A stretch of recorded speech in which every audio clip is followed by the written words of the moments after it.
राजस्थान के शिक्षा में बढ़ते कदम, शिक्षक मंच ऑनलाइन वेबिनार सीरीज। आज है शुक्रवार, शाम 4 से 5 बजे। आप सबका बहुत बहुत स्वागत है हमारे इस नियमित कार्यक्रम में, साप्ताहिक कार्यक्रम में, जिसका नाम है राजस्थान के शिक्षा में बढ़ते कदम, शिक्षक मंच ऑनलाइन वेबिनार सीरीज।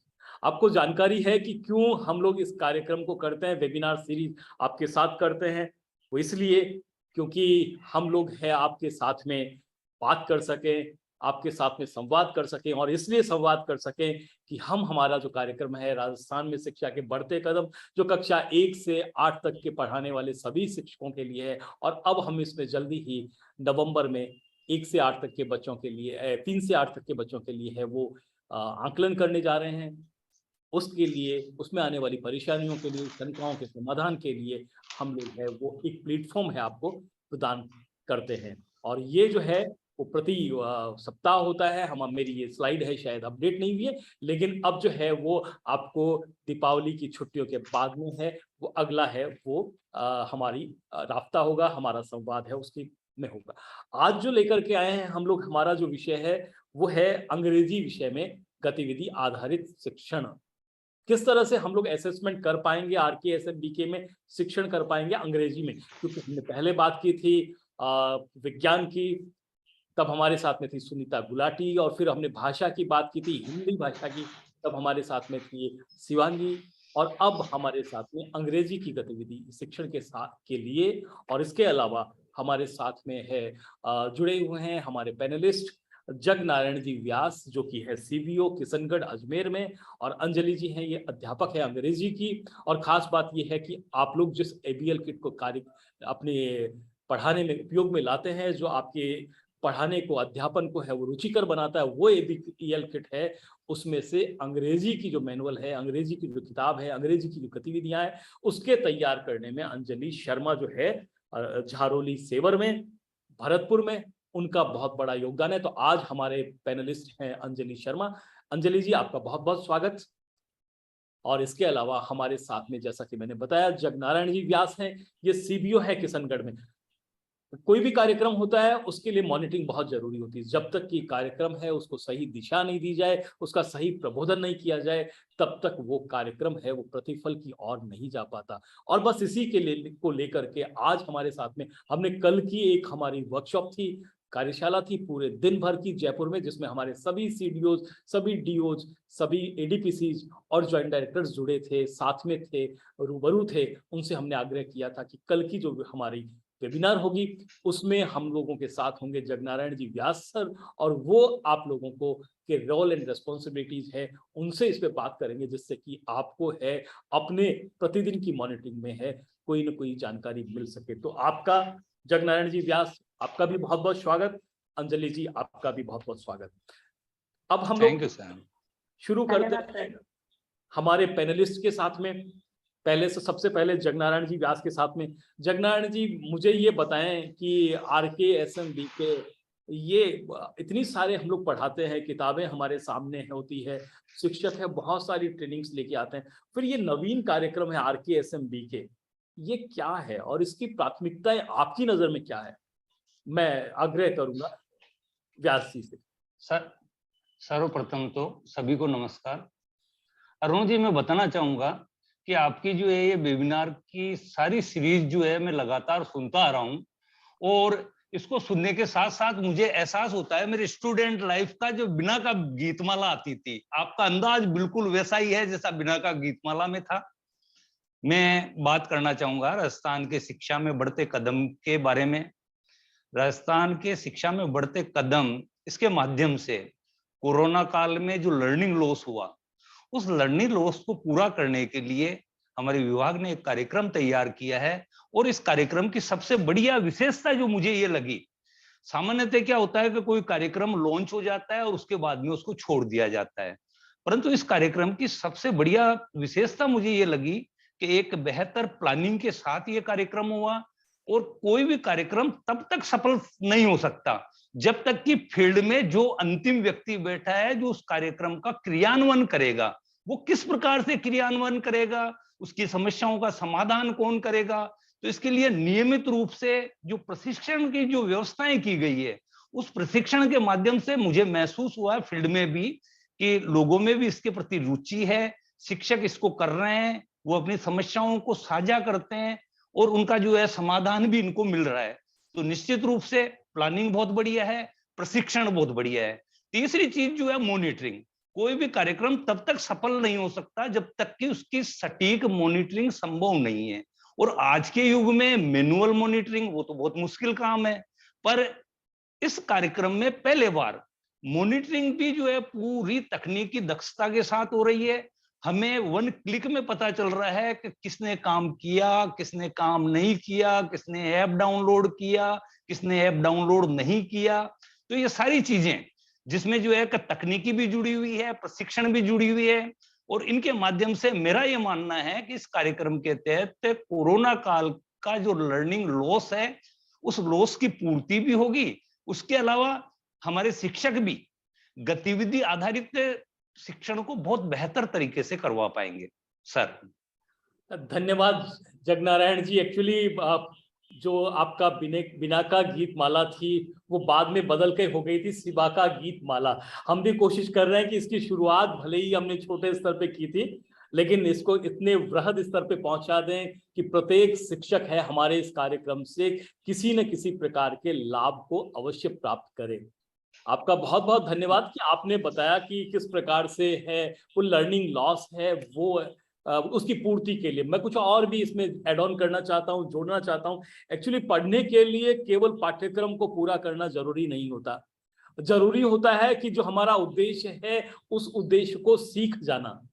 हमें आवश्यकता इस बात की है कि हम लोग है वो गणित में गुणा करना जान गए, पहचान गए, और उसकी जिंदगी के गुणा भाग में है उसको किस तरह से अपनाते हैं, बजाय इसके कि गणित में मेरे कितने मार्क्स आए।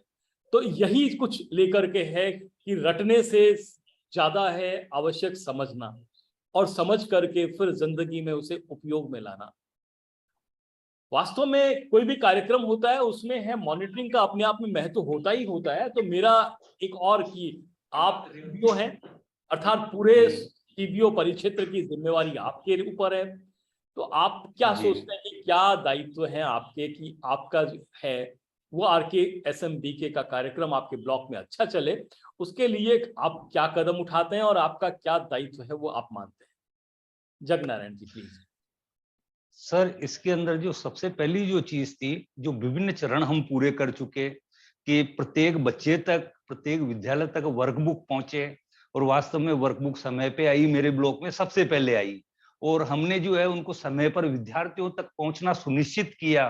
और साथ ही वितरण बीओ लेवल से लेकर स्कूल लेवल तक ऑनलाइन और ऑफलाइन इसकी हमने लगातार मॉनिटरिंग की, जिससे जो है प्रत्येक बच्चे तक वर्कबुक पहुंची। इसके पश्चात जो बेसलाइन टेस्ट है वो समय पे हुए, और बेसलाइन टेस्ट के बाद में जैसा जैसा विभाग ने प्रशिक्षण दिए, जो निर्देश दिए, उन निर्देशों की क्रियान्विति विद्यालय स्तर पे सही हो रही है या नहीं हो रही है, इसके लिए हमने 3 स्तर पे काम किया। सबसे पहले हमने हमारे ब्लॉक को एक सेक्टर में डिवाइड कर दिया, जो मेरे दोनों एसईबीओ आरपी इनके माध्यम से हमने उनको बनाया सेक्टर ऑफिसर, और वो सेक्टर ऑफिसर्स को पंचायतें हमने आवंटित कर दी। पंचायतें आवंटित करने के पश्चात हमने ये किया कि जब भी ये लोग सम्मेलन के लिए जा रहे हैं तो जो है इन चीजों को भी विशेष तौर से देखें। केवल सेक्टर ऑफिसर ही नहीं, उसके बाद में हमने बनाए सर क्लस्टर ऑफिसर। सामान्यतः प्रत्येक पीओ जो कि पंचायत के लिए उत्तरदायी है, परंतु उस पंचायत के अंदर सीनियर हाई सेकेंडरी स्कूल और भी है, उनके जो प्रिंसिपल्स हैं उन प्रिंसिपलों का भी हमने उपयोग किया और उनको क्लस्टर प्रभारी बनाया।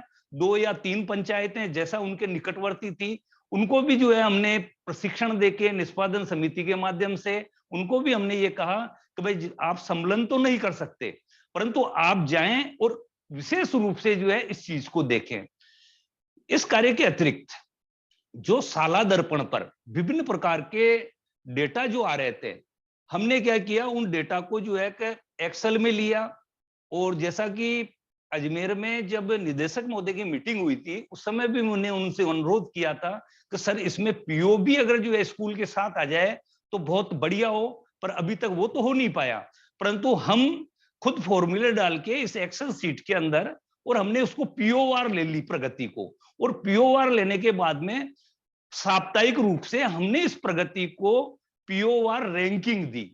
तो फिर रैंकिंग के अंदर जो है कौन पिछड़ रहा है, कौन सबसे नीचे है। जब हमें ये पता चला कि जो है इस कार्य के अंदर जो है इस पीओ में ये विद्यालय सबसे ज्यादा पिछड़ रहे हैं, तो वहां हमने सम्मेलन के माध्यम से उनको भी जो है साथ लेने का प्रयास किया।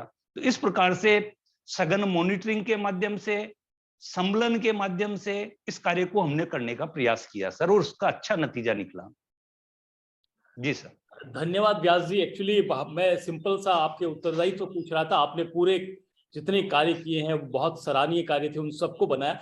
हमने जैसे आपने क्लस्टर ऑफिसर बनाए थे, हमने आपके ब्लॉक में 10 है वो ऐप मेंटोर्स मेंटर की है, और बिल्कुल सर को है 10 पार्ट्स में बांटा है। हमारा ये जो कार्यक्रम होता है आज के हमारे संवाद का, उसमें बहुत सारे सवाल हमारे पास में पहले से आते हैं जो हम लोग तय करके रखते हैं, लेकिन बहुत सारे सवाल है हमारी बातचीत के दौरान है वो हमें प्राप्त होते रहते हैं, उनको भी हम इसमें शामिल करते हैं। हमारे साथ में है भीम सिंह जी चूड़ावत। इन्होंने पूछा है कि प्रशिक्षण की उपस्थिति में प्रबोधक साथियों का नाम नहीं आने का क्या कारण रहा। तो मैं इसमें सुधार करना चाहूंगा, SCRT के मेरे साथियों को इस बारे में गुजारिश करना चाहूंगा, क्योंकि क्लास 1 से 8 तक को पढ़ाने के लिए प्रबोधक भी उत्तरदायी होते हैं, उनको भी है वो शामिल किया जाता है। इसलिए भीम सिंह जी चुड़ावत साहब, हम इस बात को सुधारने का प्रयास करेंगे और आगामी जो भी हमारी ट्रेनिंग प्रोग्राम होगा उनमें क्लास 3 से 8 तक को पढ़ाने वाले शिक्षक होंगे, चाहे वो प्रबोधक हो या कोई और, उनको अवश्य शामिल किया जाएगा। और इसी प्रकार से है प्रहलाद राम है, उन्होंने भी कहा है कि संस्कृत में लेवल 1 के जो टीचर है उनको जर्नल टीचर में क्यों नहीं शामिल किया गया है। तो इस प्रकार का अगर ऐप में किसी प्रकार की कोई खामी है तो उसको भी सुधारने की कोशिश की जाएगी। एक और सवाल है, उसमें यह है कि पुस्तकालय अध्यक्ष को गणित विषय दिया गया है, परंतु RKSM BK में उसको आईडी है वो अमान्य बताई जा रही है, क्या करें। तो शाला दर्पण के मेरे साथियों से मैं गुजारिश करूंगा जो इसको सुन रहे हैं कि वो है शिक्षक की जो मैपिंग करेंगे उस मैपिंग में इसकी सुविधा प्रदान करें। अगर कोई लैब असिस्टेंट, अगर कोई लाइब्रेरियन, अगर शारीरिक शिक्षक वो भी किसी विषय को अध्यापन करवा रहा है तो वो उस कक्षा के लिए उस विषय का विषयाध्यापक माना जाएगा। तो ये कुछ सवाल आए थे जिनको मैंने सोचा कि ये प्रायोरिटी में होने चाहिए, इसलिए मैंने इनको शामिल किया है। और फिर और नए सवाल जितने आएंगे उनको एक एक करके फिर शामिल करेंगे, जिससे कि फील्ड में जो भी हमें सुन रहे हैं उनको भी ये लगेगा कि हमारे कार्यक्रम में उनकी उपस्थिति भी है। और मैं अब अगला सवाल जो आपसे पूछने जा रहा हूं, सवाल क्या, बस आपका सुझाव कि शिक्षक प्रशिक्षण है वो जो आपने किया है, अगर चूंकि आपका जो है ब्लॉक है RKSM BK के रैंकिंग के मामले में, अगर मैं रैंकिंग शब्द करूं, वास्तव में तो रैंकिंग नहीं होती है, रैंकिंग जैसी कोई चीज है यहाँ RKSM BK में नहीं है। बस सिंपली सा ये होता है हम लोग काम के प्रति कितने जागरूक हैं और हमको देख करके दूसरे कितने प्रेरणा प्राप्त करें, ये मुख्य होता है। लेकिन आपसे सिर्फ इतना कि आपने कौन कौन से कदम उठाए कि प्रशिक्षण है वो समय पे पूरा हो जाए।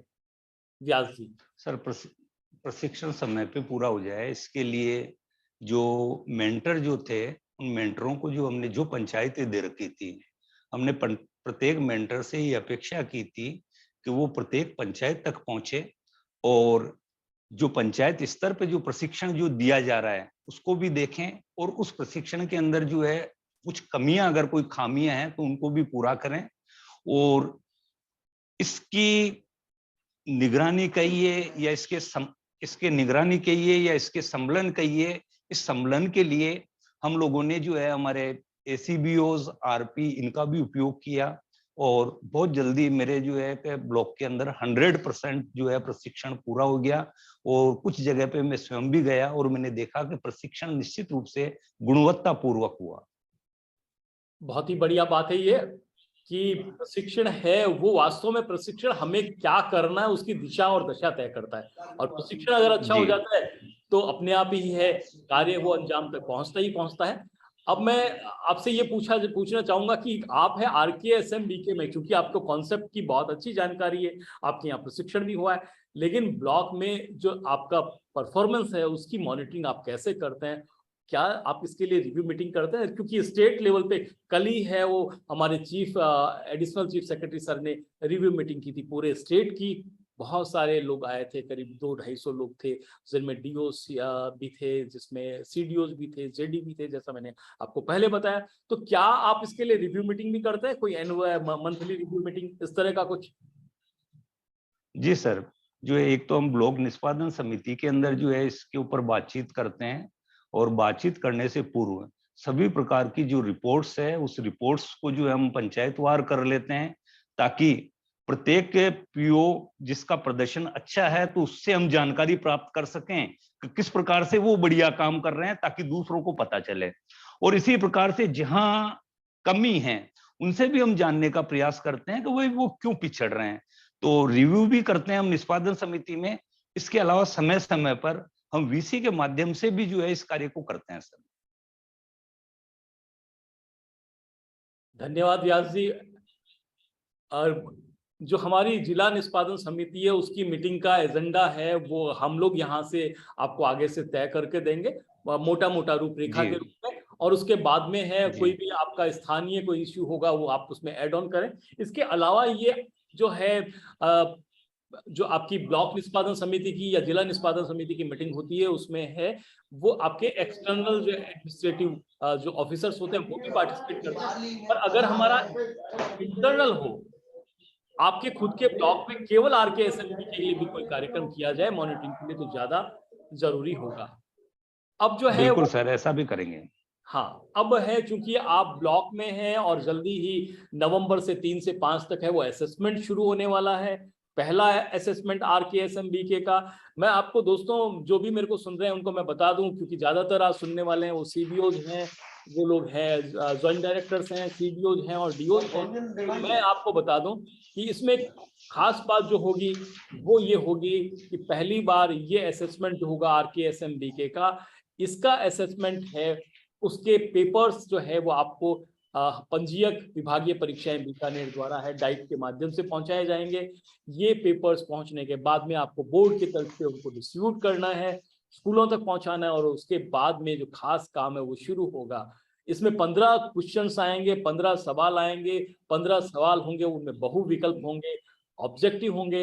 एक किसी विकल्प के सामने है विद्यार्थी को टिक लगाना है, राइट का निशान लगाना है, और टीचर को बिना मोड़े तोड़े सीधा सपाट सतह पर रख करके स्कैन करना है, और उसके लिए पहले करना पड़ेगा ऐप को अपडेट। अब मेरा सवाल ये, और ये सवाल इसलिए भी कि आपको सभी लोग सुन रहे हैं वो आपसे प्रेरणा लेंगे, और क्योंकि कल भी हमने जब बात की थी जयपुर में तो कहा था कि हमारा किशनगढ़ ब्लॉक है वो बहुत अच्छा कर रहा है, और इस बहाने जो आपके जॉइंट डायरेक्टर साहब थे उनको हमने अवसर भी दिया था अजमेर के अच्छे प्रदर्शन के लिए, बाकी सब लोगों को भी उसके बारे में जानकारी देने के लिए। तो मेरा आपसे आग्रह ये कि आप मुझे ये जानकारी दें कि आरकेएसएमबी के असेसमेंट कराने के लिए आप लोग क्या क्या तैयारी कर रहे हैं। सर जो है सबसे पहली चीज, जब तक ये असेसमेंट्स जो है कि सही तरीके से संभव नहीं होगा, जब तक कि 100% विषय मैपिंग नहीं हो, इसके लिए हमने हमारे जो है ब्लॉक के अंदर 100% सब्जेक्ट मैपिंग करवा ली है। मैपिंग के साथ साथ प्रशिक्षण के समय ही हमने इस ऐप को अपडेट करने के लिए भी जो है सभी को निर्देशित कर दिया है। अधिकांश ने इस ऐप को अपडेट भी कर दिया है।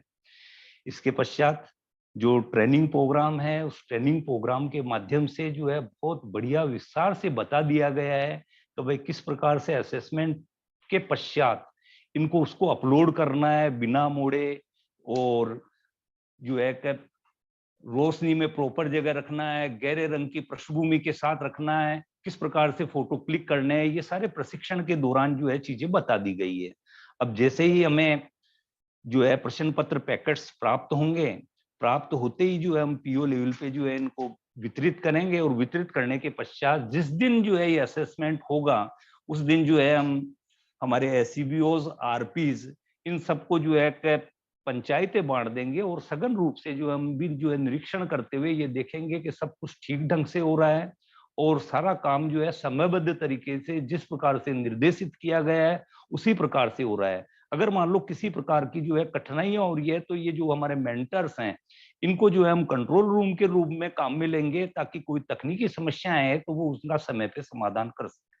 जी सर। बहुत ही अच्छा। तमाम सुनने वाले जो मेरे साथी हैं, सीबीओज, सीडीओज और जेडीज, उनके लिए खास संदेश है कि एग्जाम के दौरान जो आपके पास में ब्लॉक मेंटोर्स हैं, उनको है वो एक तरह से आप हेल्प सेंटर, कंट्रोल रूम के रूप में उपयोग में लाइएगा, जिससे कि किसी भी स्कूल में किसी भी विद्यार्थी या शिक्षक के साथ में किसी प्रकार की तकनीकी समस्या आती है तो उन्हें समाप्त करने में, उसे निवारण करने में वो मदद कर पाए। मैं अगला आपसे बातचीत करूं उससे पहले मेरे पास में एक सवाल आया है, बड़ा इंपॉर्टेंट है। और एक्चुअली होता यह है कि सबसे पहले हमें जानना जरूरी कि हमारा कार्यक्रम क्या है और क्यों हम इस कार्यक्रम को कर रहे हैं। जब तक इसकी सच्ची और सही जानकारी हमें नहीं हो पाएगी, हम दिल से, मन से इसके साथ में नहीं जुड़ पाते। तो सवाल ये था और बहुत सही था, ये किसी साथी ने पूछा है, उन्होंने अपना नाम सही नहीं लिखा हुआ है, लेकिन फिर भी सवाल में दम है, इसलिए पूछ रहा हूं कि RKSMB के आंकलन बिहाइंड ग्रेड वाले स्टूडेंटों का होना है, पर ऐप में सभी स्टूडेंट के इस नाम शो हो रहे हैं, तो क्या सभी स्टूडेंट का नामकरण करना है? तो दोस्तों, तभी मैंने आपको अभी भूमिका दी थी, उसमें ये कहा था कि कार्यक्रम के बारे में जानकारी होनी बहुत जरूरी है। सबसे खास बात यह है कि कोई बिहाइंड ग्रेड के, सभी विद्यार्थी बिहाइंड ग्रेड के हैं। जो पढ़ने वाली 3 से 8 तक की जितनी वर्कबुक्स हैं वो सभी बिहाइंड ग्रेड्स के हैं, चाहे ग्रुप 1 है बेसलाइन असेसमेंट के बाद का, चाहे ग्रुप 2 है। दोनों विद्यार्थी ग्रुप अपने अपने बिहाइंड ग्रेड की स्टडी को कर रहे हैं। उनकी बिहाइंड ग्रेड की दक्षताओं को हमें उन्हें देना है, उस स्तर तक लाना है जिससे वो वंचित रह गए या जो वो विस्मृत कर गए। इसलिए ये सभी विद्यार्थियों के लिए कभी भी कहीं पे भी ऐसा ना हो कि आप किसी एक ग्रुप में, आप जिसे एक बड़ा ग्रुप या छोटा ग्रुप या उच्च ग्रुप या निम्न ग्रुप समझ रहे हो, वो ऐसा कुछ भी नहीं है। वो सभी विद्यार्थी है, वो बैक ग्रेड के हैं। कुछ लोगों को कुछ अन्य दक्षताओं में महारत हासिल है, किसी को किसी दूसरी दक्षता है, उसके लिए मेहनत करनी है। फर्क सिर्फ इतना सा है। इसलिए आपसे आग्रह है कि इस प्रकार का विभेद न करें। जितने विद्यार्थी कक्षा 3 से 8 तक के सरकारी विद्यालयों में पढ़ रहे हैं, वे सब के सब 3 से 5 तारीख तक है वो RKSMB के प्रथम आंकलन में आवश्यक रूप से भाग लेंगे। और आपको उन सब का प्रश्न पत्र है 6 से 8 तक के लिए, तो केवल आपको एक आंसर शीट मिलेगी, OCR शीट जिसको बोलेंगे अलग से, और 3 से 5 में प्रश्न पत्र में ही उत्तर लिखे जाएंगे। उनको दोनों को आपको स्कैन करना है। विद्यार्थियों के नाम को उल्लेखित करते हुए, कक्षा को उल्लेखित करते हुए, विषय को उल्लेखित करते हुए, और अपने टीचर को अपने ऐप पे उसको अपलोड कर देना है स्कैन करने के बाद में। अब मैं वापस आता हूँ व्यास जी के साथ कि आप हैं क्योंकि खुद तो काम कर नहीं पाते, आप हैं क्योंकि खुद तो काम कर नहीं पाते, तो आपको सिर्फ इतनी सी बात मेरे साथ में शेयर करनी है कि पीओ और शिक्षकों से आपकी क्या अपेक्षाएं हैं कि आपका ये जो कार्यक्रम है, जो एक उद्देश्य को लेकर के है लॉन्च किया गया है, और उद्देश्य वो ये है कि रटने की जगह समझना, और समझने के बाद में है जीवन में उपयोग में लाना। इस उद्देश्य को लेकर के RKSMB के आया है। तो आपकी अपने साथ वाले पीओज के साथ में और अपने परिक्षेत्र के शिक्षकों के साथ से आपकी क्या अपेक्षाएं रहेगी? सर, मेरी जो है समस्त पीओ और समस्त शिक्षकों से एक ही अपेक्षा है कि पूरे कार्यक्रम को वो ढंग से समझें, और ढंग से समझने के लिए आपकी वेबिनार्स की जो जितनी भी सीरीज है वो सीरीज उपयोगी है। इसके अलावा भी मैंने यूट्यूब पे विभिन्न प्रकार की जो है वीडियो इस बारे में जो है देखे हैं। अगर हमारा प्रत्येक पीओ प्रत्येक कंसेप्ट को ढंग से समझेगा और उसको जो है शिक्षकों तक तरीके से पहुंचाएगा, हमारा प्रत्येक शिक्षक भी ढंग से इस चीज को समझेगा, तो वर्कबुकें विद्यार्थियों से बढ़िया तरीके से तैयार की जाएगी। और जिस प्रकार से आप कह रहे हैं कि समझना जरूरी है और समझ के बाद में जो है जीवन में उसका उपयोग करना भी जरूरी है, तो इन सारे जो कंसेप्ट, जब तक गतिविधि आधारित शिक्षण नहीं होगा, जब तक हमारे शिक्षक गतिविधियां नहीं करवाएंगे और केवल पहले जैसे पाठ्य पुस्तक को पढ़ाते थे, इसी प्रकार अगर जो है श्याम पट्ट पर वर्कबुक के प्रश्नों को हल करवा देंगे, तो हमारे किसी प्रकार के कोई उद्देश्य की प्राप्ति नहीं होगी। इसके लिए जो है कि मेरा जो है समस्त शिक्षकों से भी समस्त पीओ से भी आग्रह यही रहता है कि प्रत्येक विद्यालय जहां पे भी एबीएल किट है उस एबीएल किट को जरूर देखें। और मैं तो यहां तक कहता हूं हमारी क्लस्टर मीटिंग्स में कि शिक्षक उस पूरे एबीएल किट में जो जो सामग्रियां हैं उन सामग्रियों को एक जगह जो है इकट्ठा कर दे और प्रत्येक सामग्री को देखकर आधे घंटे कम से कम डिस्कस करें कि कौन से कंसेप्ट को समझाने के लिए किस सामग्री का बेहतर उपयोग हो सकता है। सर मेरा यह मानना है कि जिस प्रकार से विद्यार्थियों की भी दक्षताएं अलग अलग विषयों में अलग अलग प्रकार की होती है, उसी प्रकार हमारे शिक्षक जो हैं उनकी भी सोच, उनकी भी समझ में एक ही गतिविधि या एक ही लर्निंग कंसेप्ट को समझाने के लिए अलग अलग गतिविधियां उनके दिमाग में हो सकती है। तो एबीएल किट का जो है ढंग से वो लोग उपयोग करें और साथ ही जो हमारा जो असेसमेंट का जो ये कार्य है जो प्रारंभ होने वाला है, पीओ समय पे इनको प्राप्त कर ले, सामग्रियों को समय पे विद्यालय तक पहुंचा दें, शिक्षक समय पर निर्देशानुसार असेसमेंट करें और अपलोड करें। और अपलोड के पश्चात जो भी डाटा आता है उस डाटा पे उसका एनालिसिस करें, विद्यार्थीवार, विद्यालयवार, पीओवार, और उन कमियों के आधार पर एक कार्य योजना बनाकर आगे कार्य करें। मेरी यही अपेक्षाएं सर जो है सभी से है। धन्यवाद। खास बात ये थी कि आपने कहा कि एबीएल किट है उसका उपयोग करें। वास्तव में एबीएल किट है क्या और इसका कैसे उपयोग करते हैं हम लोग हैं वो हमारी दूसरी जो पैनल गेस्ट हैं, पैनलिस्ट हैं, उनसे बात करेंगे इस बारे में। लेकिन मैं आपको बता दूं एबीएल का अर्थ ये कतई नहीं है कि केवल आपकी गतिविधियां हैं वो करते रहें, और पर उसके पीछे का उद्देश्य और है। उद्देश्य ये है कि हम लोग है वो किस प्रकार से है वो शिक्षा में, सीखने में आनंद को समाहित करें, किस तरह से सीखने में मजा आने लगे। जिस चीज में आनंद आता है वो चीज स्थायी होती है, वो स्थायी हो सकती है, बाकी है वो स्थायी नहीं होता है। इसलिए हमें एबीएल किट है, एक्टिविटी बेस्ड लर्निंग है। और दूसरी बात है आनंद के साथ साथ में है वो इन्वॉल्वमेंट की है। जब तक है वो स्वयं भागीदारी नहीं होगी विद्यार्थी की, तब तक है वह है सीखने में थोड़ा सा पिछड़ जाएगा, स्लो रहेगा। तो मेरा आग्रह है, अब हमारी जो पैनलिस्ट हैं, दूसरी पैनलिस्ट अंजलि शर्मा, और इनके साथ में खास बात यह है क्योंकि इन्होंने अंग्रेजी की कक्षा 1 से 5 तक की है, वो एबीएल किट है वो बनाने में मदद की है, उसकी है वो जो है आपकी हैंडबुक बनाने में मदद की है। तो सबसे पहले मैं स्वागत करूंगा और उनसे पूछना चाहूंगा कि आप सिर्फ इतना सा बताएं कि एबीएल किट बनाने की जरूरत क्यों पड़ी। क्या हमारे टीचर्स है स्कूल्स में खुद एक्टिविटीज नहीं कर पाते? अंजलि जी।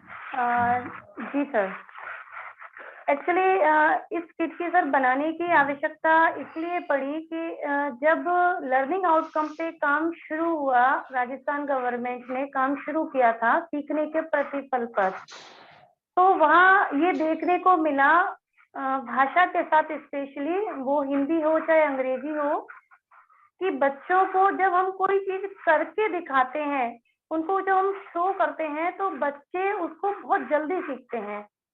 या हम ये कह सकते हैं कि एक वैज्ञानिक दृष्टिकोण भी भाषा के साथ जुड़ा हुआ रहता है। तो वहाँ इस तरीके की गतिविधियां कहीं कहीं हमें ये आता था, हमारे शिक्षक साथी करा रहे थे विद्यालयों में, लेकिन जैसे कि सर ने अभी इससे पहले भी कहा कि हर बच्चे का सीखने का स्तर अलग है, तो हर शिक्षक साथी का भी गतिविधि कराने का एक अलग स्तर है। इस किट के माध्यम से हमने कुछ गतिविधियां डाली जिससे कि कुछ आइडियाज उन तक पहुंच सके। उसके बाद वो लोग स्वयं अपनी गतिविधियां डिजाइन कर सकें और जिनके माध्यम से वो बच्चों को खेल खेल में पढ़ा सकें। इसलिए सर अंजलि जी बहुत सही बात की। आपको एबीएल किट दिया है उसका ये अर्थ कतई नहीं है कि आपको बस उतनी ही गतिविधियां है वो करनी है, नहीं, वो तो शुरुआत है। वो गतिविधियां आपके मार्गदर्शन के लिए, आप उसी की से प्रेरणा लेकर के बहुत सारी गतिविधियां आपके कक्षा रूम में स्वयं डेवलप कर सकते हैं। तो इसलिए अंजलि जी ने बस आपको एक दिखाया है रास्ता, और उस रास्ते पे आप आगे बढ़ें और अंग्रेजी पढ़ाना है भाषा को पढ़ना पढ़ाना सिखाएं। मैं अंजलि जी तक वापस आऊं, तब तक एक सवाल आया है विष्णु सुथार का। वो कहते हैं परीक्षा के बाद परीक्षा पेपर और OCR सीट का संधारण कहाँ करना है? 1 से 5 तक का प्रश्न पत्र स्कैन करना है, 3 से 5 तक का, और अपलोड करना है। 6 से 8 तक की OR सीट स्कैन करनी है और ऐप पे आपको अपलोड करनी है। और बाकी के जितने भी बचे हुए स्कैनिंग के बाद में आपके OCR सीट्स और आपके क्वेश्चन सीट्स है, वो उसी तरह से संधारित करके रखनी है जैसे कि आप साधारणतः परीक्षा के जो प्रश्न पत्र है, उत्तर पुस्तिकाओं को है, वो संधारित करके रखते हैं। तो विष्णु जी, मेरी अपेक्षा की आपको ये जो शंका था उसका आपको समाधान हो गया होगा। एक और सवाल है भीम सिंह जी चुड़ावत साहब का। वो कहते हैं कि क्या प्रत्येक विद्यार्थी की OCR सीट में अलग अलग QR कोड होगा? बिल्कुल अलग अलग होगा, हर एक का नाम है, उसको वो आप स्कैन करके भेजेंगे।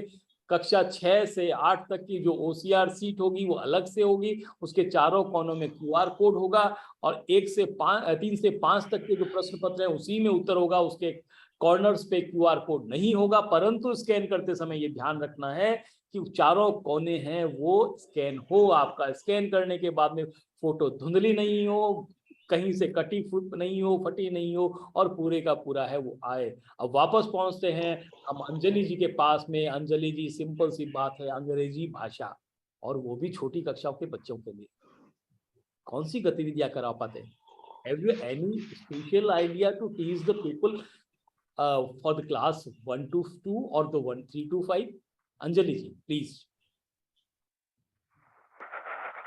जी सर, जैसे कि आपने कहा कि क्लास 1 और 2 के बच्चों के लिए और 3 to 5 के बच्चों के लिए कि हम ऐसी कौन सी गतिविधि कराएं जिससे कि उनका पढ़ना शुरू हो जाए, क्योंकि ये हमारी आम बोलचाल की भाषा नहीं है। और जिस परिवेश से हमारे पास बच्चे आते हैं उस परिवेश में भी सामान्यतः बोलचाल की भाषा नहीं है। तो उनको पढ़ना सीखने के लिए मैं वैष्णवी जी से जरा अनुरोध करूंगी कि आप मेरी एक पहली जो मैंने आपको स्लाइड भेजी है उसको एक बार आप शो कर पाए। सर, हम हिंदी में और अंग्रेजी में दोनों ही विषयों को मैं साथ लेकर चल रही हूँ, क्योंकि दोनों भाषाएं हैं। हम बच्चे को कहाँ गतिविधि के माध्यम पढ़ाते हैं तो बच्चा ज्यादा इंटरेस्ट से पढ़ता है। तो यहाँ बात आती है सर, आप सेकंड स्लाइड लगा दीजिए, बहुत क्लियर है वो वैष्णवी जी। सर, चित्र पठन का हमारा कॉन्सेप्ट बहुत पुराना है। उसमें क्या होता है कि हम बच्चे को कोई चित्र दिखाते हैं और उस चित्रों के माध्यम से स्टोरी क्रिएट नहीं कर पाता, लेकिन अपनी मातृभाषा में वो फर्स्ट टाइम उसको क्रिएट करना शुरू करता है। एक बार करने के बाद जब बच्चा उस पर दोबारा काम करता है तो उसमें दिखने वाली चीजें हैं, उन वोकेबुलरीज को बच्चा इंग्लिश में बोलना शुरू है। ये 1 बार 2 बार या 3 बार चलने वाला प्रोसेस नहीं है सर, ये अनवरत चलने वाला प्रोसेस है। तभी बच्चा भाषा पे अपनी पकड़ बना पाएगा। किट के अंदर इसको और इंटरेस्टिंग करने के लिए हमने कुछ कटआउट्स दिए हैं। जैसे हमने कोई एक स्टोरी क्रिएट की और उस के हमने बहुत सारे कटआउट्स बना दिए जिससे हम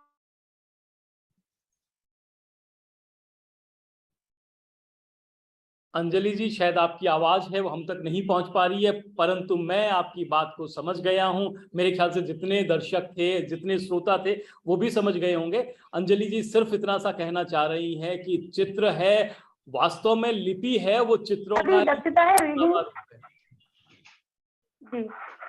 लिपि जो होती है चित्रों का सुधा हुआ रूप होती है, और लिपि जो है वह बनती है चित्रों से। एक तरह से ये करें कि व्यवस्थित जो चित्र है वो किसी न किसी चीज को बताते हैं, वो कुछ कहते हैं, और बस यही से हमें लिपि की प्रथम लिपि है उसकी शुरुआत हो रही है। आपकी स्लाइड है वो अब सामने है, आप कुछ कहना चाह रही थी, बीच में आपकी आवाज आना बंद हुई थी, इसलिए मैंने कुछ बात है वो आपके प्रेजेंटेशन के साथ में जोड़ी। अंजलि जी, अगर आपको मेरी आवाज सुनाई दे रही है तो आप प्लीज कैरी ऑन कीजिए।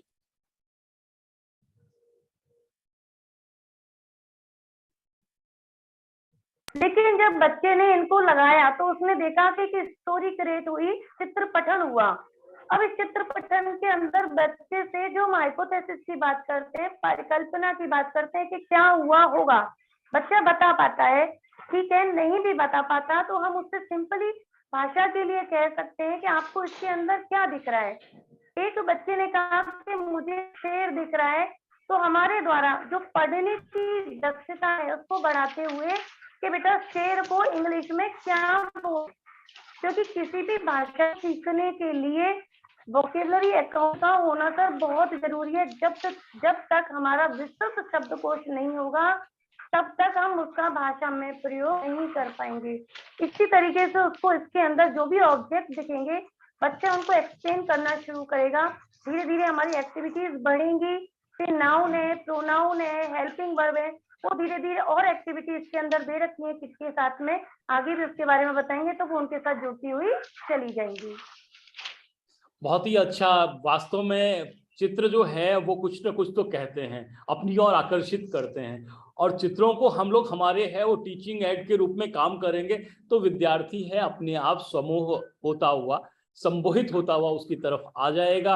अंजलि जी ने ये बताया। अंजलि जी, वास्तव में आपका जो कॉन्सेप्ट था वो बड़ा पसंद आया मुझे। मैं इसी चीज को आगे बढ़ाते हुए होता है कि हमें क्या है, शुरुआती जो विद्यार्थी होते हैं उनको सुनकर समझना, बोलना, बोलकर बताना और लिखना, ये तीन चीजें हैं वो बेसिक्स होती है। पहला हमारा जो कॉम्पिटेंसीज होती है वो ये होती है कि लिख ले, पढ़ ले और समझ ले, सुनकर समझ ले, ये तीन बातें होती है। तो मुझे लिखने में बहुत परेशानी होती है, वो इसलिए कि हमारी जो हिंदी की वोकेबलरी होती है, हिंदी के जो लेटर्स होते हैं अक्सर जो होते हैं वो तो ऐसे चित्रों से बने हुए हैं जो हमने कहीं आसपास में कभी देखे हो, लेकिन ये थोड़ा सा भिन्न होता है। तो आप बताएंगे कि गतिविधि आधारित में हम लोग अगर पढ़ना सीख रहे हैं, लिखना सीख रहे हैं अंग्रेजी को, तो उसके लिए कोई गतिविधि हो तो प्लीज आप हमें बताएं और हमारे दर्शकों को भी बताएं। जी सर, जहाँ तक है मैं देख रही हूँ आप लोगों को ये दिख रहा होगा, ये थोड़ी मिनिएचर यूज कर रही हूँ सर मैं। ये सारा केबीएल किट के अंदर दिया है, आप देख पा रहे होंगे इसके अंदर कुछ वर्ड्स दिए हैं और 4 लाइन की कॉपी में हम उस बच्चे को काम करवाते हैं, क्योंकि लिखने का सर हमारा एक सीखने का प्रतिफल भी है कि बच्चा लिखना राइट स्ट्रोक से कैसे करे। लिख तो हमारे बच्चे लेते हैं, लेकिन हमारे द्वारा प्राथमिक कक्षाओं में कक्षा 1 और 2 में हिंदी की जो कॉपी लगाई जाती है उसमें बच्चा राइट स्ट्रोक से लिखना नहीं सीखता, जिसका खामियाजा हमें आगे की क्लासों में बच्चा जब अपर सेक्शन में आता है तो हमें दिखता है। इसके लिए सर हम बच्चे को शुरू से ही एक किट के अंदर भी मटेरियल दिया है, जैसे कि सर यहाँ 4 लाइन दिख रही है, लोअर केस और अपर केस। हम जब इस लाइन को डिवाइड करते हैं तो हम लिखना सिखाते हैं बच्चे को कि लोअर केस में कैसे लिखे और अपर केस में वो किस तरीके से लेटर्स को बनाएगा। इस एक्टिविटी को करने के लिए, लिखना सीखने के लिए सबसे पहले हमने सर इंडिविजुअल लेटर्स से लिखना शुरू करवाया है। एक एक लेटर को इस तरीके के 26 लेटर हमने अपनी किट के अंदर दिए हैं। कैपिटल लेटर्स को है, आप जैसे यहाँ हॉर्स दे रखा है, लेकिन यहाँ स्मॉल लेटर्स भी साथ में दे रखा है। उसका पहला लेटर कैपिटल लिखा हुआ है 4 लाइन में, ऑस्टल लेटर भी यहाँ पर लिखा हुआ दिख रहा है। फिर धीरे धीरे जब हमारी एक्टिविटी सर बढ़ने लगी तो हमने देखा कि हमने एक साथ बहुत सारे वर्ड्स को कैरी करना शुरू कर दिया और उनको हमने एक साथ यहाँ लिखाना भी शुरू कर दिया। इसकी प्रैक्टिस के लिए हमारी जो किट है उसके अंदर हमारे द्वारा एक कार्य पुस्तिका भी दी गई है, वर्क बुक भी दी गई है, जिसको मैं इस तरीके से दिखा रही हूँ। इसके अंदर भी इसी तरीके से हमने इसको एक्सप्लेन किया है, और हर वर्क बुक के अंदर कि कौन सी वर्क बुक रीडिंग पे काम करेगी और कौन सी वर्क बुक राइटिंग पे काम करेगी, वो कॉम्पिटेंसी हमने यहाँ पर इंडिकेट भी की है, जिससे हमें ये पता चल जाएगा कि इस कार्यपत्रक में काम कराने के बाद हमारे बच्चे के अंदर कौन कौन सी दक्षताएं हमें प्राप्त हो जाएंगी। ये एक आइडिया मात्र है, इससे आइडिया लेके हमारे शिक्षक साथी विद्यालय में इस प्रकार की और भी बहुत सारी गतिविधियां, जैसे हमने राइटिंग वर्क हम करा रहे हैं, कप मग, उसी तरीके से छोटे छोटे 3 लेटर्स या 4 लेटर्स के वर्ड लेके कार्यपत्रक बना के बच्चों के साथ विद्यालय में प्रैक्टिस करा सकते हैं, जिससे बच्चे की लिखने की जो कॉम्पिटेंसी, जो राइट स्ट्रोक की हम बात करते हैं, वो धीरे धीरे उसकी डेवलप होना शुरू होगी। लेकिन उसकी शुरुआत हम अल्फाबेट से ही करेंगे, पहले कैपिटल से और उसके बाद हम स्मॉल लेटर्स के साथ में, जिससे कि बच्चा राइट स्ट्रोक में लिखना सीख सके। वाह अंजलि जी, वाह, आपने तो बिल्कुल ऐसे लगा कि मैं आपकी क्लासरूम में बैठा हूँ, छोटा सा बच्चा, और सीखना शुरू कर। जब हम पढ़ते थे तब भी ऐसा ही करते थे, लेकिन उस समय हमारे पास स्लेट होती थी और एक ही अक्षर को बार बार बार बार करते थे। अभी जो है वर्कबुक्स आ गई या आपकी इस तरह की कॉपियां आ गई। सवाल मेरा इतना सा है कि क्या लाइन में अपर केस और लोअर केस भी बताया, कंप्यूटर में कीबोर्ड में तो ये जरूर मैं सोचता था होता है, लेकिन आपने कॉपी में भी बताया, सुन के अच्छा लगा। लेकिन मुझे सिर्फ इतना बताइए कि आप प्रैक्टिसेस है वो नहीं जरूरी होती, बार बार प्रैक्टिस करेगा विद्यार्थी, बार बार लिखना सीखेगा तो क्या उसे लिखने में आनंद भी आएगा ही आएगा और साथ में वो सीख भी पाएगा। ये बात मैं बताऊं, आपसे पूछूं उससे पहले एक बात बता देता हूं मेरे सभी साथियों से जो मेरे साथ जुड़े हुए हैं, और वो जो बाद में भी यूट्यूब पे देखेंगे हमारे कार्यक्रम के रिकॉर्डिंग को, उनको ये बता दूं कि जिन भी विद्यालयों के पास में ABL किट ही है, वो ABL किट जल्दी ही आप तक पहुंचने वाला है उन सभी विद्यालयों में जहां पे ABL किट नहीं था। अब लेकिन साथ में इतनी सी बात आपको मेरी तरफ से मेरी इल्तिजा भी कि उस ABL किट को किसी कोने में, किसी अलमारी में, किसी बक्से में नहीं रखना है, उपयोग में लाना है। अंग्रेजी, हिंदी और गणित के टीचर्स के बीच में इस बात को लेकर के स्पर्धा होनी चाहिए कि कौन सा है वो इसका उपयोग अधिक से अधिक करेगा। और एक और बात कि इसको उपयोग में लेने के लिए मैनुअल है, इसके उपयोग में लेने के लिए टीचर्स की हैंडबुक है। तो मैंने यूनिसेफ के साथी मेरे पास आए हुए थे जो लोग इस पे काम कर रहे हैं, उनसे मैंने अनुरोध किया कि आप ABL किट भले ही एक दें, लेकिन कम से कम है वो तीनों सब्जेक्ट के तीनों टीचर्स के लिए मैनुअल अवश्य दें, जिससे कि वो अपने अपने विषय की गतिविधियां हैं वो डिजाइन कर सके, उसको उपयोग में ला करके देख सके। अब मैं वापस आता हूं अंजलि जी के पास में। मैंने जैसा बताया अंजलि जी की कक्षा में मैं पहुंच गया था और मैं जो है वो अभ्यास कर रहा था बार बार एक ही लेटर को दोहराने के लिए। और सवाल मेरा ये कि क्या लेटर्स को बार बार दोहराना ये समय की बर्बादी है या फिर कौशल अर्जित किया जाता है, इससे कुछ समझा जाता है? अंजलि जी। सर, समय की बर्बादी नहीं है, क्योंकि प्रैक्टिस से ही परफेक्शन आता है। जैसे सर मैं आपको एक छोटा मिनिएचर और दिखा रही हूँ, आप इसके अंदर S देख रहे हैं, और S और जब हम बात करते हैं स्वान की, ये हमारी वर्कबुक का भी एक भाग है। मैं इसको एक बार आपको बड़ा करके भी दिखाती हूँ। देखिए सर, आप देख पा रहे हैं, जैसे हमारे बच्चे को जब हम सी बनाना सिखाते हैं तो बच्चे को बोरियत महसूस होती है, लेकिन जब उस प्रैक्टिस के साथ में हमने सी का कैट के साथ सह संबंध स्थापित करना सिखा दिया कि लेटर सी से ही हम बच्चे को कैसे बताएं कि वो कैट को ड्रॉ करने लग जाए। क्योंकि सर हमारे जो छोटे बच्चे हैं उनको रंगों के साथ खेलना बहुत अच्छा लगता है, वो पढ़ना चाहे या ना चाहे, लेकिन उनको यदि ड्राइंग का पीरियड मिल जाए तो वो शांति से बैठ के अपना काम करते रहते हैं और सीखते भी हैं। आइडियली हम सोचें तो सर वो कलरों का आइडेंटिफिकेशन भी कर रहे हैं, जो कि हिंदी के साथ साथ इंग्लिश में भी ट्रांसलेट कर रहे हैं बच्चे। धीरे धीरे वो एक दो कलरों को आइडेंटिफाई करना शुरू करते हैं।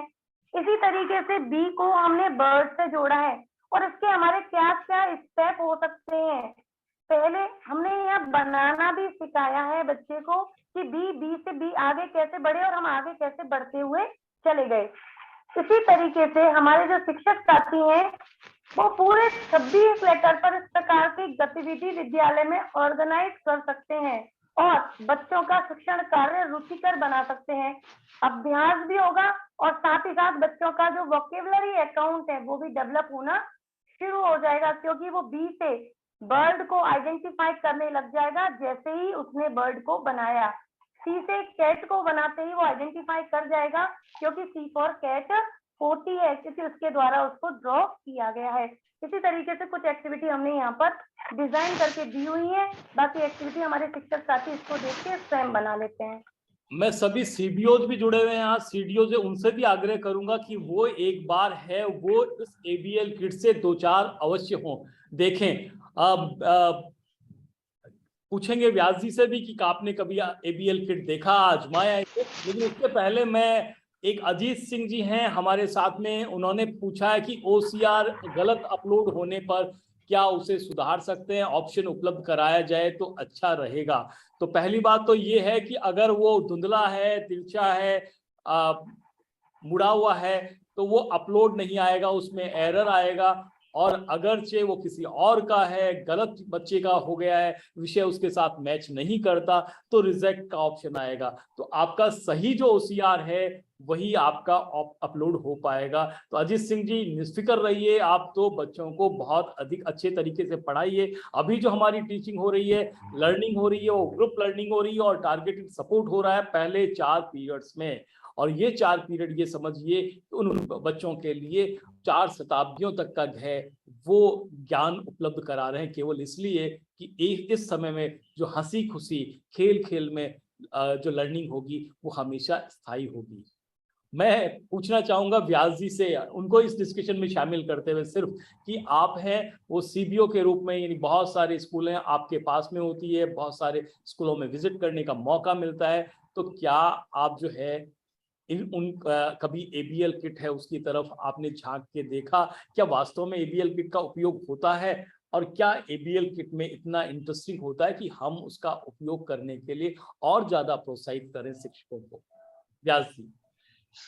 सर, मैंने जो है विभिन्न विद्यालयों में ABL किट देखा है, उसका प्रयोग होते हुए भी देखा है, और कहीं कहीं खेदजनक स्थितियां ये भी मिली कि उन विद्यालय के शिक्षकों को ये पता भी नहीं है कि उनके ABL किट है भी या नहीं है तो कहाँ है, और उनको ही मुझे अवगत कराना पड़ा कि भाई जो है प्रत्येक आदर्श स्कूल को, प्रत्येक उत्कृष्ट स्कूल को पहले चरण में ABL किट दिया गया है। आपका विद्यालय आदर्श था, इसलिए निश्चित रूप से ABL किट है।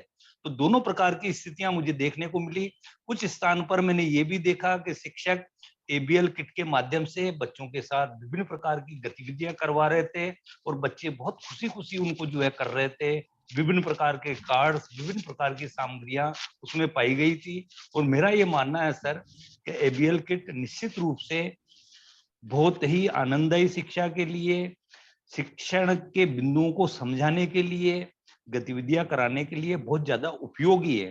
पर इसके साथ में ये भी जोड़ना चाहूंगा कि कोई जरूरी नहीं है ABL किट, अगर हमारे शिक्षक जिनका की जो है एक गतिशील मस्तिष्क है, सोचने तर्क करने की क्षमता है, सर मेरा ये मानना है कि जो है पूरी व्यवस्थाओं में हम ही जिंदा कौम है, क्योंकि हमारा मस्तिष्क चलता है।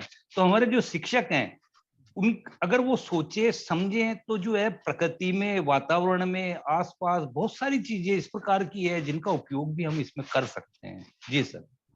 बहुत बढ़िया, बिल्कुल ऐसा ही होना चाहिए कि ABL किट है, जैसा मैंने बताया कि अपना रास्ता है और शिक्षक है बस इस रास्ते को देख के अपने कई सारे रास्ते खुद बना सकता है। ABL किट की बहुत सारी गतिविधियां खुद डिजाइन कर सकता है। हमारे पास में अंजलि जी और व्यास जी 1 घंटे का समय होता है और उस समय में हमको सवालों के जवाब भी देने होते हैं, आप लोगों से गुफ्तगू भी करनी पड़ती है। अब मेरे पास में बहुत कम समय रहा है, सिर्फ 15 मिनट का एक छोटा सा वीडियो भी मैं उसको दिखाऊंगा। तो मैं चाहूंगा कि आप छोटे शब्दों में यानी वाक्यों में अपनी इस बात का जवाब दें, जिससे कि हम ज्यादा से ज्यादा है कॉन्सेप्ट्स को, टॉपिक्स को समझ पड़े। अब मैं वीडियो दिखाऊं उससे पहले मैं अंजलि जी के पास जाऊंगा। बस वैष्णवी थोड़ा सा ठहर के अंजलि जी से सर इतने सा पूछना चाहूंगा कि ये तो रहा आपने लिखने का और पढ़ने का, लेकिन लिखना और पढ़ना है बहुत आसान होता है क्योंकि हमें खुद को करना पड़ता है, लेकिन तीसरी चीज होती है सुनना। किसी और का बोला हुआ हम कैसे समझें? मैं तो सिंपल सा ये करते थे, जब अंग्रेजी का समाचार आते थे, जब मेरे पिताजी हुआ करते और मैं बच्चा होता था, तब अंग्रेजी के समाचार जब वो सुनते थे रेडियो पे, तब है हम लोग है हमारे लिए होता है कि हम इधर उधर चले जाएं, हमारे कुछ समझ में नहीं आएगा क्योंकि उनका डिक्शन है, एक्सेंट है, कुछ ऐसा सा होता था। तो इसे समझने के लिए, सुनने के लिए, छोटे बच्चों के लिए स्पेसिफिक कोई आपके पास में इसका भी कोई जादू की छड़ी है? अगर है तो प्लीज हमें भी बताएं, हम अब तक इतने बड़े हो गए फिर भी उस जादू की छड़ी के तलाश में है। अंजलि जी प्लीज। जी सर, इसके लिए हम गतिविधियां कराएं। बच्चे क्लास के अंदर नॉर्मली हम देखते हैं कि बच्चा वही चीजें बोलता है जो वो सुनता है। तो सर सबसे पहले मैं किट के अंदर दिखाना चाहूंगी कि हमने साउंड्स को लेके अलग अलग कार्ड डिजाइन किए हैं। एक्टिविटी कार्ड है, पूरे कार्ड की फॉर्म में, A4 साइज के फॉर्म में। ये जैसे हमने यहाँ बबल साउंड आई की हम बात कर रहे हैं, तो आई से रिलेटेड कितने बबल साउंड हम बना सकते हैं, ऐसे हम बच्चों के साथ गतिविधि कराएं। साथ ही साथ यहाँ पर हमने ए साउंड को लिया है, दो बच्चों को हम खड़ा कर दें। पहले ए का साउंड एक बच्चे ने बोला और क्लास के बाकी बच्चों से उसका जब हम प्रोनाउंसिएशन करवाते हैं तो बच्चे उसको सुनते हैं। अगली बार जब वो वर्ड उनको कहीं दिखाई देता है तो वो उस वर्ड को बहुत इजीली आइडेंटिफाई करने लग जाते हैं, उनको समझ में आ जाता है कि ऐसे बोला जाता है। बोलने के साथ साथ ही वो पहले सुनते हैं और सुनने के साथ साथ उनके अंदर बोलने की कॉम्पिटेंसी भी डेवलप होना शुरू हो जाती है। दूसरा सर, बोलने की जो हम बात कर रहे हैं, लिसनिंग की, बच्चा जब बोलता है तो वो सुनता भी है। LSRW तो इसके अंदर चलता है। तो जैसे हमारे पास इस किट के अंदर इस तरीके की एक्टिविटी मौजूद है, लेकिन उसके अलावा भी हमारा टीचर साथी क्या करे कि कक्ष में जो चीजें हैं उनको उनसे बुलवाए। जैसे एक अपोजिट की दे रखी है सर, ये तो अप एंड डाउन की, हैप्पी और सैड की, इमोजीज के बारे में बच्चे बहुत अच्छे से जानते हैं। इसी तरीके क्लासरूम में वो स्मॉल और बिग का जो अपोजिट है उसको भी बता सकता है कि कौन सी चीज छोटी है और कौन सी बड़ी। उसने बता दिया बच्चे ने ये छोटी है, अच्छा इसको इंग्लिश में क्या बोलते हैं, बच्चे ने सुना, देन वो बोलना भी शुरू कर देगा।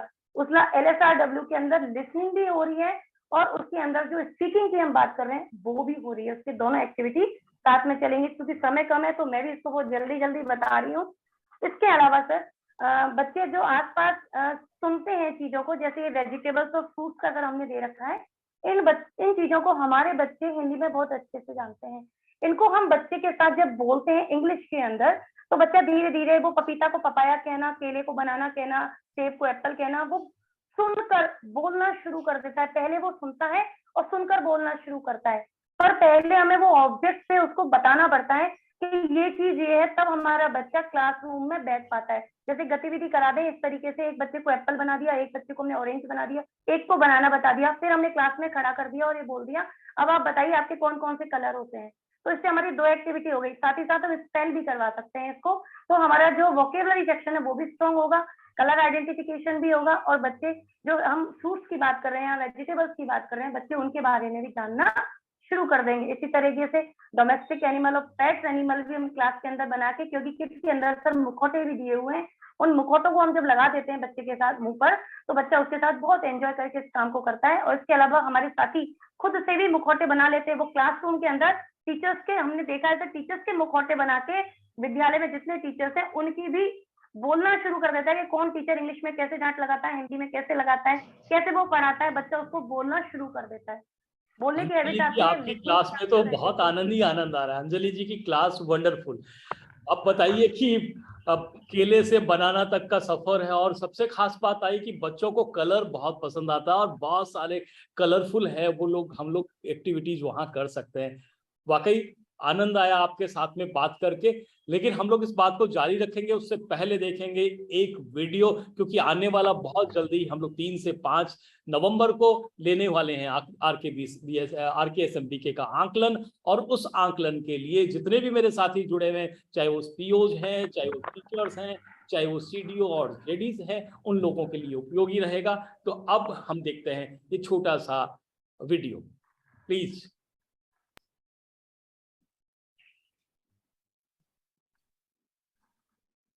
नमस्कार साथियों, आज इस वीडियो में हम जानेंगे RKSMB के आकलन की चरणबद्ध प्रक्रिया और RKSMB के ऐप के उपयोग से किस प्रकार उत्तर पत्रक को स्कैन करके अपलोड कर सकते हैं। आइए देखते हैं। यह भी ध्यान दें साथियों कि RKSMB के आकलन के प्रश्न पत्र आपको विभाग द्वारा अक्टूबर के अंत तक स्कूल्स में प्राप्त होंगे। जैसे इस वीडियो में आप देख रहे हैं, प्रश्न पत्र पैकेट को स्कूल के संस्था प्रधान ने प्राप्त किया है और गोपनीय प्रकार से सुरक्षित रूप में अलमारी में रख के सील किया है। सील को आकलन के दिन ही खोलना है। आकलन से 2 दिन पहले स्कूल के सारे स्टाफ के साथ संस्था प्रधान को स्टाफ मीटिंग आयोजित करनी है। Good morning everyone. आज हम यहाँ पर कल होने वाले एग्ज़ाम के लिए इकट्ठे हुए हैं, जिसकी ब्रीफिंग मैं आपसे करना चाहूँगी। जैसा कि आप सभी ने ट्रेनिंग में सीखा कि राजस्थान के शिक्षा में बढ़ते कदम, इसके अंतर्गत हमारी सरकार के द्वारा आकलन किया जाएगा बच्चों का। तो कल 2 नवंबर को हमारे विद्यालय में क्लास 3 से लेकर 8 तक के बच्चों का एग्ज़ाम कंडक्ट होगा। इस मीटिंग में आकलन के time table, student seating arrangement तथा इन्विजिलेशन अलॉटमेंट पर चर्चा की जानी है। आकलन से एक दिन पहले सभी क्लासरूम्स के बोर्ड्स तथा बेंचेस के ऊपर भी रोल नंबर लिखने हैं ताकि एग्जाम के दिन किसी प्रकार का कंफ्यूजन ना हो और बच्चे उनकी अलॉटेड सीट पर ही बैठकर एग्जाम कर पाएं। एग्जाम के दिन क्लास अलॉटमेंट और रोल नंबर्स के हिसाब से बच्चों को बैठाना है और कक्षा के अनुसार पेपर्स को डिस्ट्रीब्यूट करना है। बच्चों को क्वेश्चन पेपर के बारे में डिटेल्ड इंस्ट्रक्शंस देने हैं। बच्चों, ये OCR शीट है। OCR शीट, इसमें आपको सही आंसर टिक करना है, ठीक है। क्वेश्चन आप पढ़ेंगे अपने क्वेश्चन पेपर में और इस OCR शीट में आपको टिक करना है सही आंसर। सभी को टिक नहीं करना है, जो सही आंसर हो A, B, C, D, इनमें से जो भी आंसर आपको सही लगता है उस वाले बॉक्स में आपको इसको टिक करना है। जैसे OCR पेपर पे टिक करते समय एक पंक्ति में सिर्फ एक ही जगह टिक करना है। क्वेश्चंस को हल करने के लिए रफ पेपर का उपयोग करना है। OCR पेपर में बहुत ध्यान से सोच समझकर टिक करना है। एग्जाम के दौरान शिक्षकों को बहुत ध्यान से इन्विजिलेट करना है। परीक्षा के दौरान कक्षा में निरीक्षक होना चाहिए। छात्रों की शंकाओं का समाधान करें लेकिन उनकी मदद ना करें। छात्रों को नकल करने से रोकें। अगर एग्जाम के दौरान कोई भी कक्षा 3 या 4 के बच्चों को प्रश्न पढ़ने में दिक्कत आ रही है तो इन्विजिलेटर्स उस प्रश्न को पढ़ सकते हैं। ध्यान दें कि बच्चों को किसी भी प्रकार की मदद नहीं करनी है। इसमें देखो लिखा है निम्नलिखित में से हिरण कौन सा है, उसके ऊपर टिक करना है। एग्जाम के बाद हर कक्षा के पेपर को बहुत ध्यान से कलेक्ट कर उस कक्षा अध्यापक को देना है। ध्यान दें, परीक्षा के बाद OCR उत्तर पत्रों को वापस लेते समय प्रश्न पत्रों को फोल्ड नहीं करना चाहिए और इन्विजिलेटर को कक्षा के अनुसार प्रश्न पत्रों को समूह में रखना चाहिए। आकलन के बाद टीचर्स को आकलन के उत्तर पत्रक को RKSMB के ऐप पर स्कैन कर अपलोड करना है। आपके स्कूल में नेटवर्क है तो आप स्कूल में ही आंसर पेपर को स्कैन कर अपलोड कर सकते हैं। अगर आपके स्कूल में नेटवर्क नहीं है तो आप घर पे इस कार्य को कर सकते हैं। चलिए हम देखते हैं कि इस प्रक्रिया को हमारी शिक्षक साथी संगीता जी कैसे स्कैन कर अपलोड कर रही हैं। संगीता जी ने RKSMB के ऐप को अपडेट कर लिया है। संगीता जी पहले ऐप में उनकी कक्षा सेलेक्ट करती हैं और बाद में सब्जेक्ट सेलेक्ट करती हैं। इसके बाद बच्चों के नाम सेलेक्ट करती हैं और हर बच्चे के उत्तर पत्रक को स्कैन कर अपलोड करती हैं। इस वीडियो में जानते हैं कि OCR फोटो स्कैन तथा अपलोड करते समय आप सभी को किन मुख्य बातों का ध्यान रखना है। पेपर को रोशनी वाली जगह पर रखें जिससे कि साफ व स्पष्ट फोटो खींची जा सके। पेपर को गहरे रंग की पृष्ठभूमि के साथ रखें। पेपर के बंडलों को एक साथ न रखें। फोटो क्लिक करने के लिए सतह पर केवल एक पेपर रखें। सुनिश्चित करें कि कागज के सभी 4 कोने दिखाई दे रहे हैं। और सबसे मुख्य बात यह है कि OCR पेपर फोल्ड नहीं होना चाहिए। पेपर को वापस लेते समय शिक्षकों को इस बात का विशेष ध्यान रखना है कि पेपर फोल्ड ना हो, उस पर किसी प्रकार की सलवटें ना आए। सुनिश्चित करें कि क्लिक की गई फोटो धुंधली नहीं है। धुंधली फोटो अच्छी तरीके से स्कैन नहीं हो पाएगी। और यह भी सुनिश्चित करें कि आकलन पत्र की छवि ऐप से चुने गए सही विद्यार्थी, विषय व कक्षा से ही संबंधित है। उत्तर पत्रकों को स्वयं नहीं जांचें। जी हाँ शिक्षक साथियों, यह ध्यान दें कि उत्तर पत्रकों को आप स्वयं नहीं जांचें। जांच कार्य RKSMB के ऐप के माध्यम से स्वतः ही हो जाएगा। सिर्फ 2 मिनट से कम समय में एक बच्चे का पेपर स्कैन कर अपलोड हो गया है। इस प्रकार आपने जाना कि RKSMB के ऐप के उपयोग से किस प्रकार आकलन किया जाना है। साथियों, आपको भी इसी तरह ये कार्य नियत समय में पूरा करना है। यदि आपको ये धन्यवाद। उससे पहले मैं अपने गेस्ट को, पैनलिस्ट को दूं, उससे पहले मैं अपने जितने भी साथी तमाम जुड़े हुए थे उन सबको ये बताना चाहूंगा कि आज के हमारे वीडियो में आपने जाना कि किस प्रकार से हम लोग हैं वो अपने RKSMB के आकलन का काम करेंगे। अब ज्यादातर चीजें हैं वो हमारे इस वीडियो में है, वो संगीता जी। और मैं एक और बात बताऊं कि हमारे जितने भी वीडियोज होते हैं उस सब में सरकारी लोग, टीचर्स जो हमारे काम कर रहे होते हैं वही होते हैं। बस इतनी सी बात बताते हुए कि ये जो फोटो खींचते समय आप एक बार मैं इतना सा बता दूं कि आप है वो ये चेक कर लें कि चारों कोने हैं वो दिखाई दे रहे हैं कि नहीं।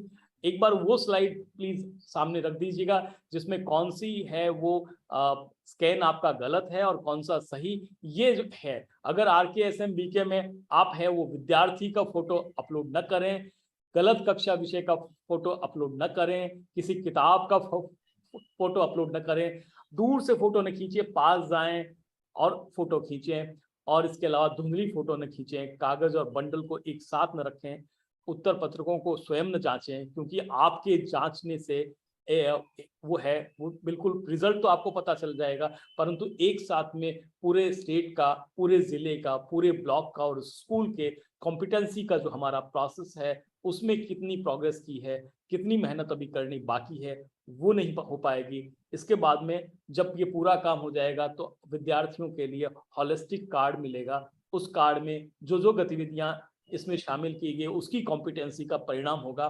तो ये रहा आज का हमारा शिक्षक संवाद का ये वेबिनार। हमारे साथ में जुड़े हुए थे जय नारायण जी, हमारे साथ में जुड़ी हुई थी अंजलि जी, और हमारे साथ में जुड़े हुए थे आप सब लोगों को आज हमने ये बताया कि ब्लॉक शिक्षा अधिकारी, जो मुख्य ब्लॉक शिक्षा अधिकारी है वो, या जिले के जो जिला शिक्षा अधिकारी वो है, वो किस तरह से भागीदार बन सकते हैं, उनके क्या रोल एंड रेस्पॉन्सिबिलिटीज है।